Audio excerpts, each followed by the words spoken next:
Good morning everyone. Welcome back to online class again. In the last class we have discussed about how the urban administration take place कि शहरों का प्रशासन कैसे चलता है। तो हमने एक एग्जांपल देखा था, पुणे का बड़ा शहर है तो वहाँ क्या है, म्युनिसिपल कॉर्पोरेशन, नगर निगम।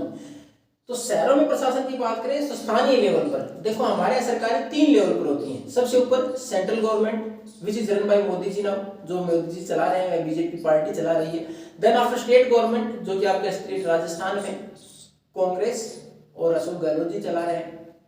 उसके बाद हम बात करें जिसको हम बोलते हैं लोकल सेल्फ गवर्नमेंट, स्थानीय सरकार। उस शहरों में उसको बोलते हैं अर्बन लोकल सेल्फ गवर्नमेंट और गांव के अंदर rural self government, rural local self government. तो उसमें गांव की बात करें तो पंचायतें और शहरों की बात करें नगर पालिकाएं और नगर निगम। तो बड़े शहर है वहां नगर निगम है, छोटे शहर है वहां नगर पालिका नगर परिषद है। तो इसमें हम पढ़ रहे थे पुणे के बारे में कि नगर निगम है, बड़ा शहर है, उसमें बच्चों से एक स्ट्रीट लाइट टूटती है तो वो फिर यास्मीन खाला जो कि पहले म्यूनिसिपैलिटी में काम करती, म्यूनिसिपल कॉर्पोरेशन के ऑफिस में काम करती है, उससे पूछते हैं कि क्या कुछ प्रोसीजर है, to whom we have to pay, कि इसका पैसा हमें किसको देना है, किस प्रकार देना है, क्या कुछ व्यवस्था होती है, कौन इन सारी चीजों की देखभाल करता है। फिर उसके बाद उनसे सारा फिर वो जिज्ञासा बढ़ती है, क्वेश्चंस पूछते हैं कि म्युनिसिपल कॉर्पोरेशन में काम कैसे होता है, who is going to take the decision, where to make the schools, parks और हॉस्पिटल्स एक्सेट्रा।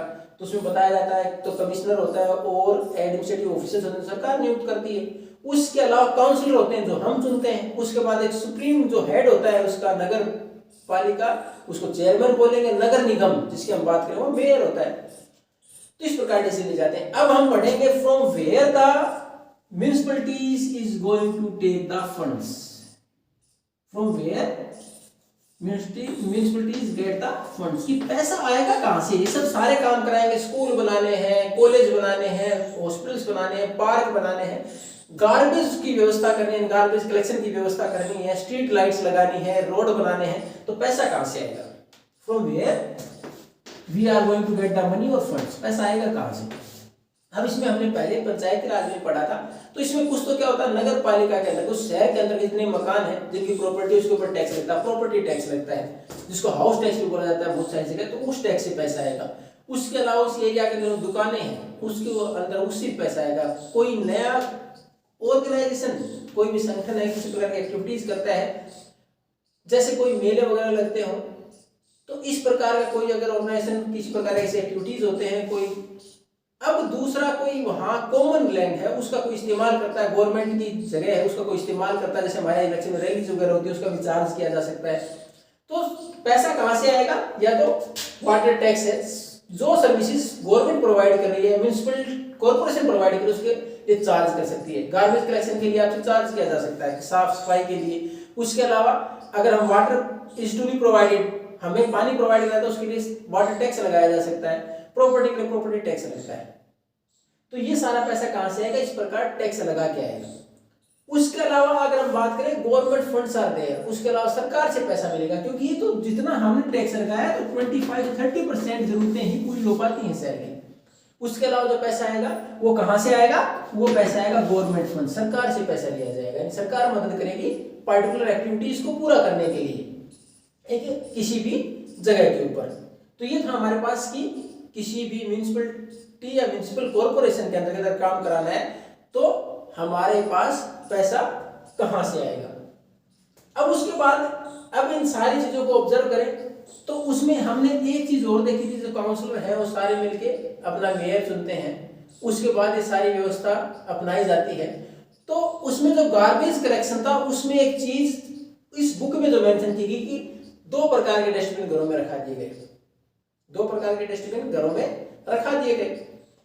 अब उन बच्चों ने पूछा कि गंगाबाई जिन्होंने इसी प्रकार का प्रोटेस्ट किया था कमिश्नर ऑफिस के सामने, उसके बाद ही साफ सफाई होनी शुरू हुई थी, क्या उसी का आइडिया था। उसमें वो यास्मीन जवाब देती है ऐसा नहीं था। वो एक्चुअल में किया गया कि गवर्नमेंट के द्वारा इंट्रोड्यूस की गई स्कीम जिसमें बायोडिग्रेडेबल चीजें हैं वो एक डस्टबिन में डाली जाए, बाकी दूसरी जगह, ताकि उनको सॉर्ट आउट करने में दिक्कत ना आए, फिर डंप कहाँ करना है, किस प्रकार उसको डिकम्पोज करना है, आसानी से सरकार कर पाए। तो इसके लिए इस प्रकार से 2 प्रकार के डस्टबिन इंट्रोड्यूस किए गए थे। एक चीज और एक बॉक्स में दे रखी है कॉमन सी, कि जैसे ही तो यास्मीन खाला रिटायर हो गई थी म्युनिसिपल कॉर्पोरेशन से, तो उसके बाद क्या कुछ बदलाव आया, तो उसमें जो नहीं बताया गया कि आजकल जो हमारे यहाँ गार्बेज कलेक्शन के लिए जो लोग हैं कॉन्ट्रैक्टर हैं, कोई कॉन्ट्रैक्ट दे दिया, ठेका दिया तो उसके ऊपर वो प्राइवेट कर्मचारी, पहले ज्यादातर गवर्नमेंट के एम्प्लॉय होते थे, अब ज्यादातर जगह इनको प्राइवेट कर दिया गया। जहां की कॉन्ट्रैक्टर को ठेका दे दिया जाता है वो उनको कम सैलरी पर भी रखता है, यानी वेजेस कम भी हो सकती है उन लोगों की।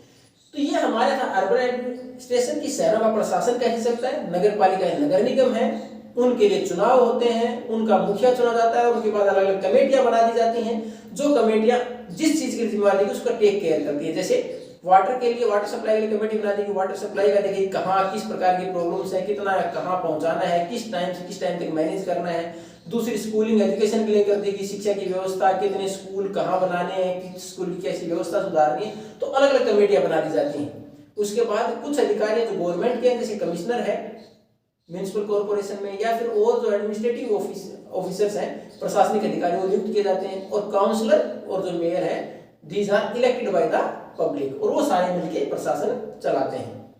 और पैसा कहां से आता है? Through taxes as well as from the government funds.